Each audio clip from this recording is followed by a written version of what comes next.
Princess Bernice Pauahi Bishop was a woman of intelligence, compassion, and a remarkable visionary.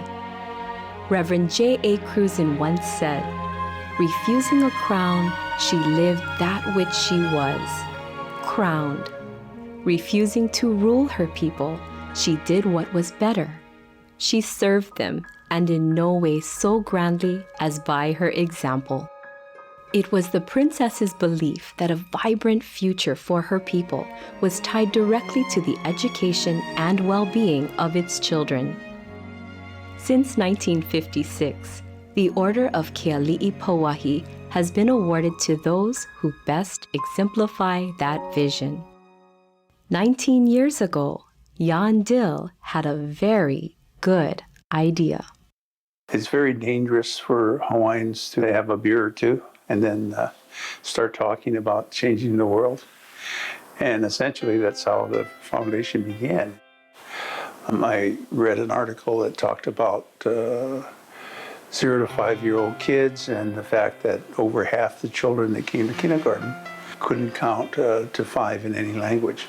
And in the back of my mind, it was clear that probably the majority of these children were Hawaiians, or part Hawaiians. And that broke my heart. And so we said, well, we're going to do something. I was fascinated with the idea of we needed to take preschool to the communities, the rural communities, the poor communities that couldn't access or afford preschool. We put together an amazing, complete, comprehensive preschool in a big van, and we go to churches and community centers and other public areas to teach children and teach families. Tutu and Me is designed to meet the early learning needs of these young Native Hawaiian children, while at the same time supporting the grandparents, parents, or other primary caregivers who are raising them. The learning happens in 6 communities on the island of Oahu, 10 on Hawaii Island, 4 on Kauai, 2 on Molokai, and 4 on Maui. Tutu and Me curriculum is developmentally appropriate, culturally relevant, and fun. And it all happens with one simple aim: making sure kids are ready for school success. To date, over 16,000 keiki have achieved just that. If you look at the kids, they're the color of the rainbow. You'll have every mixture of nationality mixed up, the grandmas and the grandpas and the children, and it's the most beautiful environment to be in for 2 hours. You just walk out like you've had a booster shot of learning and fun and love and aloha and everything that you could mix up in there. Jan Edward Hanohano Dill was born at Honolulu's Kapi'olani Hospital in 1943. His mother, Hattie Maile Chalk Dill, was from Hawaii on Hawaii Island. His father, Edward Dill, was from Pennsylvania and came to Hawaii in the 30s while serving in the Army. Jan entered Kamehameha School for Boys in the 7th grade as a member of its first preparatory academy class and graduated in 1961.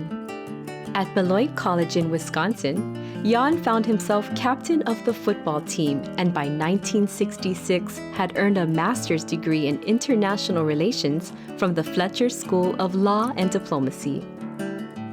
In 1968, he met and married his wife, Judy. It's really only in the last 20, 30 years I've started to really appreciate the awesome power of the legacy of Bernice Pauahi Bishop. As I came to faith in Guatemala when I was a Fulbright fellow working with the Indians and seeing this grinding poverty, you know, the princess really had something here because we share the same faith. And so we understand our call to care for the least of these. I think to describe Jan and in terms of the mission of Kamehameha Schools, I could think of words like good and industrious. I could think of words like servant leader. I can think of words like character and competency. These are descriptors that really kind of define what we try to instill in our haumana.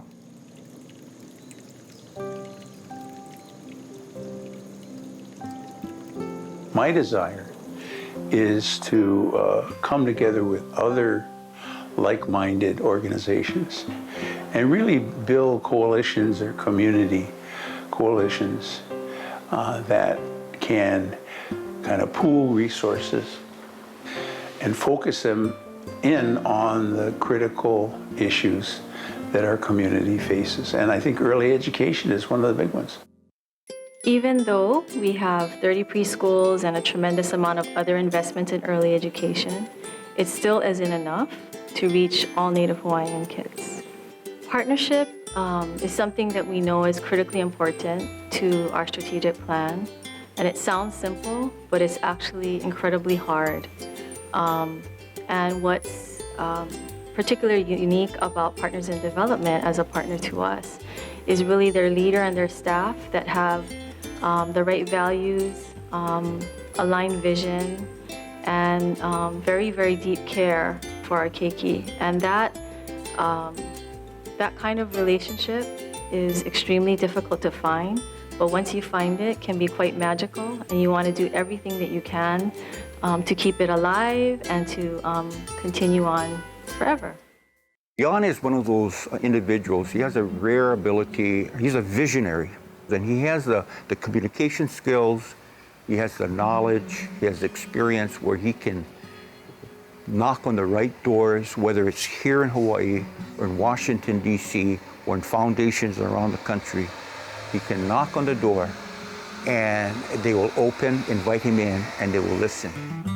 Today, Partners in Development Foundation and its amazing staff of over 300 dedicated professionals has programs throughout the state providing not only early education, but foster care training, support for homeless families, youth mentoring, family education, and science and technology curriculum, all grounded in Hawaiian values.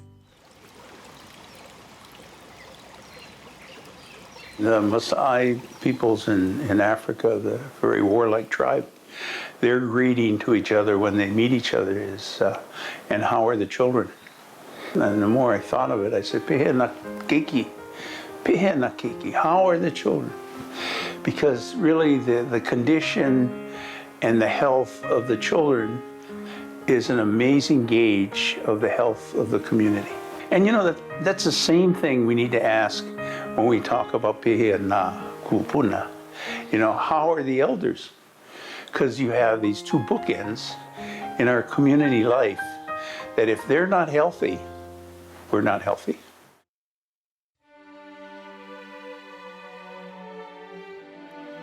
Brother, I just want to thank you, mahalo you for all that you've done for this community, for me, the contributions that you have made, the work that you have done, the relationships that you have cultivated. I guess in a word, you're making a difference. If I could just put a layer on his neck on the night of the awards, I'd like to say, good job, Jan. Mahalo. You got a place up there in heaven, and you've done good. Keep it up. Don't stop now. Dad always taught us that we are only as secure or happy as the most vulnerable around us. I do the work of pastoring a church and working for social justice because of what my dad taught me. And my brothers and sisters and now the grandchildren are doing the same. Dad, we're so proud of you. So on behalf of all the kids and grandchildren and so many that you have welcomed into this circle of love and aloha, congratulations, and we love you.